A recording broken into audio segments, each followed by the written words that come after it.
तो आज की वीडियो में ऐसे ऐसे अपडेट्स है जिनको सुनकर यहाँ पे मैं खुद भी काफी ज्यादा एक्साइटेड हो चुका हूँ। और अगर आप लोगों को भी उन अपडेट्स के बारे में जानना है तो आप लोगों को इस वीडियो को शुरू से लेकर आखिर तक देखना पड़ेगा। और अब इसी बात पे इस वीडियो को हम लोग स्टार्ट करते हैं बिना किसी देरी के। तो सबसे पहले न्यूज के बारे में बात करें जो आता है अपनी सोलो लेवलिंग की मानवा को लेकर, क्योंकि सोलो लेवलिंग रैग्नारॉक की मानवा जो 17 चैप्टर्स जिसके अभी तक आ चुके हैं, तो यहाँ पे इसके वेबटून के 17 चैप्टर्स के आने के बाद काकोई पेज पे इसके 8 मिलियन व्यूज हो चुके हैं। और अभी काकोई पेज पे नंबर 1 पे जो मानवा चल रही है वो है अपनी सोलो लेवलिंग रैग्नारॉक की मानवा। और इसी के साथ जो इसका 18वां चैप्टर होने वाला है वो आप लोगों को आज देखने को मिल जाएगा। तो आज आप लोग इसके न्यू चैप्टर को भी इंजॉय कर पाओगे। साथ ही में इसके बाद नेक्स्ट अपडेट के बारे में बात करें जो आता है हमारे नरूटो को लेकर। और हाँ, यहाँ पे नरूटो को लेकर भी एक अपडेट आ चुका है और ये अपडेट है teenage mutant Ninja turtles x Naruto के कॉमिक को लेकर, जिसका हम लोग को एक वेरिएंट कवर देखने को मिला है। और इसी के साथ जो इसका फर्स्ट इशू होने वाला है वो 13 नवंबर को रिलीज होगा। अब वैसे यहाँ पे हम लोग नरूटो के बारे में बात कर ही रहे, तो यहाँ पे हम लोग बात करें सोनी के नरूटो शिपुडेन के बारे में, क्योंकि शिपुडेन की हिंदी डब को लेकर ऑडियंस के काफी सारे कंसर्न थे, जिसको लेकर आपको मीटिंग वगैरह बारे में याद ही होगा, जहाँ पे शिपुडेन के डबिंग डायरेक्टर के साथ बहुत सारे क्रिएटर्स ने मीटिंग की थी। और उसी मीटिंग में ऑडियंस का जितना भी कंसर्न था डबिंग को लेकर वो सारी चीजें डबिंग डायरेक्टर को बताई गई। जहाँ पे अब इन सब चीजों के बाद हम लोग क्या क्या चेंजेस देखने को मिलेंगे उसके बारे में डिटेल में आप लोग बताऊं। तो टू बी ऑनेस्ट, यहाँ पे जो हम लोग को शिपुडेन के अंदर इतने सारे मिस्टेक्स देखने को मिल रहे हैं, या फिर जो अंशुल सक्सेना या फिर बहुत से जो वॉइस आर्टिस्ट है जो मल्टीपल कैरेक्टर्स को डब करे, वो ऐसा इसीलिए करे क्योंकि यहाँ पे इसके दो मेजर रीजन है। पहला है डेडलाइन का पास आना। और बेसिकली डेडलाइन का क्या मतलब है वो मैं आप लोगों को डिटेल में बताऊं। तो मान लेते हैं डबिंग स्टूडियो को यहाँ पे सोनी वाले 30 एपिसोड देते हैं शिपुडेन की डब करने के लिए, और सोनी ने उस स्टूडियो को बोला कि वो 1 महीने के अंदर इस 30 एपिसोड को डब करके दे। तो यहाँ पे स्टूडियो वालों को फिर इतने टाइम में वो डबिंग कंप्लीट करके देनी होती है। और अगर किसी रीजन की वजह से टाइम पर डबिंग कंप्लीट नहीं हो पाई तो यहाँ पे उस कंपनी के साथ जो आपका कनेक्शन है वो खराब हो सकता है, जिसकी वजह से डबिंग के अंदर जो हम लोग को इतना अप एंड डाउन देखने को मिल रहा है वो एक्चुअली में स्टूडियो वालों ने डबिंग के अंदर रश कर दिया था।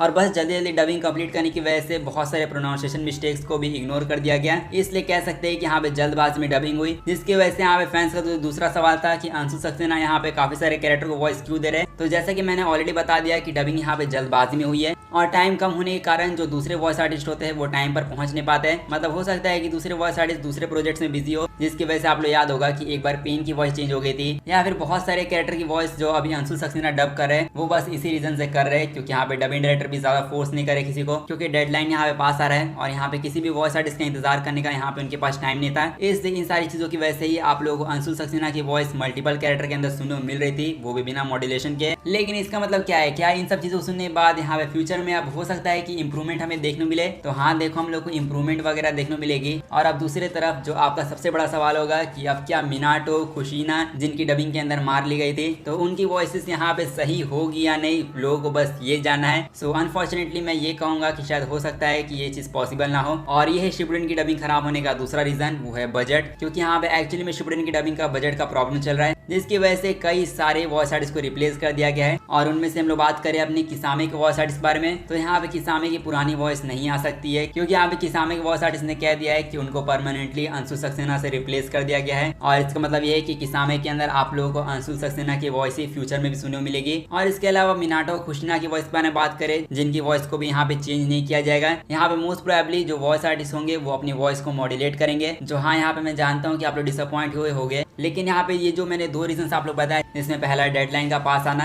और उसके अलावा दूसरा बजट इशू, तो इन्हीं दो रीजन की वजह से शिपुडेन की हिंदी डबिंग में हम लोगों को इतने सारे प्रॉब्लम फेस करने पड़ रहे हैं। अब हालांकि वो बात अलग है कि हम लोगों ने बहुत ज्यादा कोशिश की है और इसीलिए हो सकता है कि फ्यूचर में बहुत हद तक डबिंग सही भी हो जाए, क्योंकि पुराने एपिसोड तो जितने भी डब हुए थे वो तो सोनी को मिल चुके हैं। मतलब कल मैंने बताया था कि शिपुडेन की न्यू एपिसोड की डबिंग नहीं हो रही है, लेकिन एक्चुअली में ऐसा नहीं है, शिपुडेन की डबिंग को कंटिन्यू किया जा रहा है। लेकिन जो पुराने एपिसोड थे शायद पेन तक डबिंग हो चुकी होगी, सो आई गेस उन एपिसोड्स के अंदर कोई चेंजेस वगैरह हम लोग को देखने को नहीं मिलेंगे। यहाँ पे अब जो हम लोग को इंप्रूवमेंट देखने मिलेगी वो न्यू एपिसोड की डबिंग में देखने मिलेगी, जहाँ पे अब से जो नए एपिसोड की डबिंग होगी उसके अंदर फैंस के कंसर्न को ध्यान में रखते हुए डबिंग की जाएगी। अब हालांकि मैं होप करता हूँ कि जो आपके सारे डाउट्स हो वो क्लियर हो गए होंगे। और अब इसी के बाद हम लोग बात करें सोनी के दूसरे एनिमे के बारे में, जिसको लेकर यहाँ पे सोनी वाले कुछ ज्यादा ही सीरियस है। और यहाँ पे मैं बात कर रहा हूँ शिनचैन एनिमे के बारे में, क्योंकि शिनचैन को लेकर पता नहीं सोनी ने क्या क्या नहीं किया। शिनचैन को लेकर वो लोग इवेंट करवा रहे हैं, शिनचैन के न्यू एपिसोड को भी हम लोग को दिखाया जा रहा है। इवन शिनचैन की बहुत सारी मूवीज, इवन लेटेस्ट मूवी भी दिखा दी सोनी ने। और वो भी कम नहीं पड़ा तो सोनी वालों ने क्या किया, शिनचैन के सीजन 1 को वो लोग अब टीवी पर एयर कर रहे हैं। जो ऑब्वियस बात है कि जो शिनचैन का सीजन 1 है वो आप लोगों को हंगामा की डबिंग में देखने नहीं मिलेगा। यहाँ पे सोनी ने इसकी भी न्यू डबिंग करवाई है। जो यहाँ पे मैं बस यही कहूंगा कि शिनचैन फैंस की तो मजे ही मजे है। लेकिन इसी के बाद हम लोग बात करें सोनी कंपनी के एक और प्लेटफॉर्म बारे में जो आता है क्रंचीरोल। और यहाँ पे क्रंचीरोल के ऊपर तो बहुत सारे लोग एनिमे देखना पसंद करते हैं, बट यहाँ पे क्रंचीरोल इंडिया की ऑडियंस की जो व्यूअरशिप है वो ज्यादा किसमें है उस बारे में बात करें। जैसे क्रंचीरोल के जो सीईओ हैं जिनका नाम है राहुल पुरेनी, तो उन्होंने रिवील किया है कि क्रंचीरोल इंडिया का जो टोटल व्यूअरशिप है वो 65% डब टाइटल से है। और इसका मतलब ये कि क्रंचीरोल के ऊपर 65% जो लोग हैं वो यहाँ पे इंग्लिश, हिंदी, तमिल, तेलुगु ये जो डब लैंग्वेजेस होते हैं उनमें एनिमे देखना पसंद करते हैं। और जहाँ तक 35% ऑडियंस के बारे में बात करें तो वो सब वॉचर है, जहाँ पे ऑब्वियसली बात है कि सब वॉचर कम हो गई क्योंकि यहाँ पे क्रंचीरोल के ऊपर बहुत सारे न्यू एनिमेस, पुराने एनिमेस अवेलेबल ही नहीं है, इसलिए बहुत सारे सब वॉचर क्रंचीरोल के ऊपर एनिमे देखना प्रेफर नहीं करते हैं। बट एनीवेज इन सब चीजों को साइड में रखें और हम लोग बात करें अपने नेक्स्ट सब्जेक्ट के बारे में जो आता है सासाकी एंड मियानो के एनिमे को लेकर। और साफ तौर पे कहूँ तो ये गे वाला एनिमे है। और यहाँ पे इस एनिमे को लेकर सबसे बड़ी न्यूज ये निकल कर आई है कि इस एनिमे को एक्चुअली में बैन कर दिया गया है फ्लोरिडा में। और सीरियसली फ्लोरिडा की जो गवर्नमेंट है यहाँ भी जो सासाकी और मियानो का जो गे रिलेशनशिप है उसको देखते हुए इस एनिमे को बैन कर दिया। और देखा जाए तो फ्लोरिडा वालों ने यहाँ पे इस गे एनिमे को बैन कर दिया, लेकिन इंडिया के अंदर तो इस टाइप के एनिमेस को डब किया जाता है, वो भी हिंदी में। तो यहाँ पे फ्लोरिडा के इस डिसीजन को लेकर आपको क्या लगता है, क्या ये एल डिसीजन है या फिर विन डिसीजन, वो आप लोग मुझे कमेंट में जाके जरूर बता देना। बट एनीवेज नेक्स्ट एनिमे के बारे में बात करें जो आता है स्किप एंड लोफर का एनिमे, जिसके सेकंड सीजन को यहाँ पे रिन्यू करवा दिया गया है। एंड ये न्यूज कोडेंसा के रिसेंटली फाइल लीगल डॉक्यूमेंट के अकॉर्डिंग है, जहाँ पे साफ तौर पे इसका मतलब ये है कि फ्यूचर में हम लोग को इसके सेकंड सीजन की भी अनाउंसमेंट सुनने मिलेगी। लेकिन अगर आप लोगों ने ग्रैंड ब्लू का एनिमे देख रखा है तो यहाँ पे बता दो कि ग्रैंड ब्लू की सीरीज यहाँ पे अपनी 10th एनिवर्सरी को सेलिब्रेट करने के लिए यहाँ पे अपने न्यू प्रोजेक्ट की इन्फॉर्मेशन ये 7 अक्टूबर के दिन रिवील करेंगे, जहाँ पे हो सकता है कि हम लोग को कुछ बड़ी अनाउंसमेंट सुनने मिल जाए। अब हालांकि अगर आप लोगों को नेटफ्लिक्स के ऊपर कुछ देखना है तो आप लोग नेटफ्लिक्स के ऊपर आर्केन का सीजन 2 देख सकते हो, क्योंकि यहाँ पे आर्केन के सीजन 2 को लेकर हमें एक न्यू की विजुअल देखने को मिला है। और इसी के साथ जो सीजन 2 है वो आप लोगों को नवंबर 2024 में देखने को मिलेगा नेटफ्लिक्स पर, जहाँ पे इसका एक न्यू ट्रेलर भी कल हम लोग को देखने को मिलने वाला है। साथ में बता दो कि जो इसका सीजन 2 है वो इस सीरीज का लास्ट सीजन भी होगा,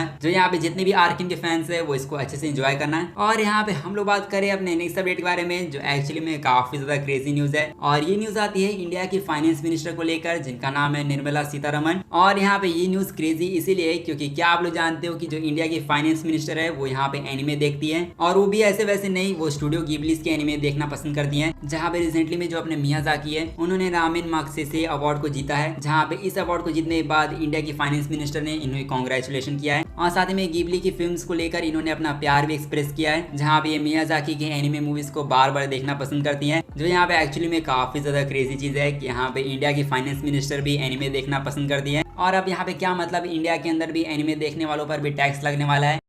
लेकिन इन सब चीजों के बाद अब हम लोग बात करें अपने एक ऐसे गेम के बारे में जिसको यहाँ पे एनिमे अडेप्टेशन मिलने वाला है। और यहाँ पे मैं बात कर रहा हूँ शिकेरो शैडोज डाई ट्वाइस के एनिमे के बारे में, जिसको लेकर फिर से अब यहाँ पे कुछ लीक्स निकल के आ चुकी है, जहाँ पे इस बार हमें बताया गया है कि इस एनिमे को प्रोड्यूस करने वाले हैं कुजेलिया स्टूडियो, जहाँ पे कुजेलिया एनिमेशन स्टूडियो ने रिसेंटली में यहाँ पे हेल्स पैराडाइज के सीजन 1 की ओपनिंग सॉन्ग को प्रोड्यूस किया था। और सिकिरो एनिमे को भी यही स्टूडियो एनिमेट करेगा, जहाँ पे सिकिरो एनिमे के अंदर आप लोगों को ज्यादा एपिसोड देखने को नहीं मिलेंगे, हो सकता है इसके अंदर 8 या 10 एपिसोड हो या फिर उससे भी कम, लेकिन इसका एनिमे आने वाला है जिसके लिए मैं काफी ज्यादा एक्साइटेड हूँ। अब हालांकि नेक्स्ट एनिमे के बारे में बात करें जो काफी सारे लोगों का फेवरेट एनिमे था बचपन में, और यहाँ पे मैं बात कर रहा हूँ इनुजुमा 11 के बारे में, जिसको लेकर इतने टाइम बाद फाइनली कुछ अपडेट आ चुका है। जहाँ पे अगर आप लोग भी इनुजुमा 11 के फैन हो तो मैं बता दूं कि इनुजुमा 11 को 2 मूवीज मिलने वाली है, और वो भी किसके तरफ से, मापा स्टूडियो की तरफ से। तो यहाँ पे यही 2 मूवीज मापा स्टूडियो वालों ने 2025 के लिए अनाउंस की है। अब हालांकि इसके बाद नेक्स्ट एनिमे बारे में बात करें जो हम लोग को नेक्स्ट मंथ देखने को मिलने वाला है, और यहाँ पे मैं बात कर रहा हूँ ड्रैगन बॉल दाइमा के बारे में, जहाँ पे ड्रैगन बॉल दाइमा को लेकर काफी सारे अपडेट्स आ चुके हैं। जैसे ड्रैगन बॉल दाइमा का जो एनिमे का ब्रॉडकास्ट है वो आप लोगों को 11 अक्टूबर से जापान में देखने को मिलेगा, जहाँ पे जापान की फुजी टीवी पर ये 11 अक्टूबर से लेट नाइट एनिमे के टाइम स्लॉट पर एयर होगा। जहाँ पे मैं आप लोग एक चीज बता दूं कि इसके सारे एपिसोड्स का जो प्रोडक्शन है वो कंप्लीट हो चुका है, और इसी के साथ जो इसका फर्स्ट एपिसोड होगा उसको यहाँ पे 10 मिनट एक्सटेंड भी कर दिया गया है, जो यहाँ पे काफी अच्छी न्यूज है। अब हालांकि मैं जानता हूँ कि आप लोग इसके डब के एक्सपेक्टेशन कर रहे हो कि ये डब में कब आएगा, तो देखो यहाँ पे हिंदी डब को लेकर तो अभी तक कोई ऑफिशियल कंफर्मेशन मिली नहीं है, लेकिन फिलहाल के लिए अभी इतनी जानकारी मिल चुकी है कि जो ड्रैगन बॉल दाइमा का इंग्लिश डब होगा तो वो हम लोग को बहुत जल्द देखने को मिल जाएगा। अब हालांकि हम लोग डबिंग वगैरह के बारे में बात कर ही रहे, तो यहाँ पे हम लोग बात करें अपने एक और एनिमे के बारे में जिसकी डबिंग यहाँ पे कंप्लीट हो चुकी है, और यहाँ पे मैं बात कर रहा हूँ bliss 1000 year of blood war के पार्ट 3 के बारे में, जिसकी रिकॉर्डिंग यहाँ पे फिनिश हो चुकी है। और इसी के साथ 1000 ईयर ऑफ ब्लड वॉर का जो पार्ट 3 है वो हम लोग को नेक्स्ट मंथ देखने को मिलेगा।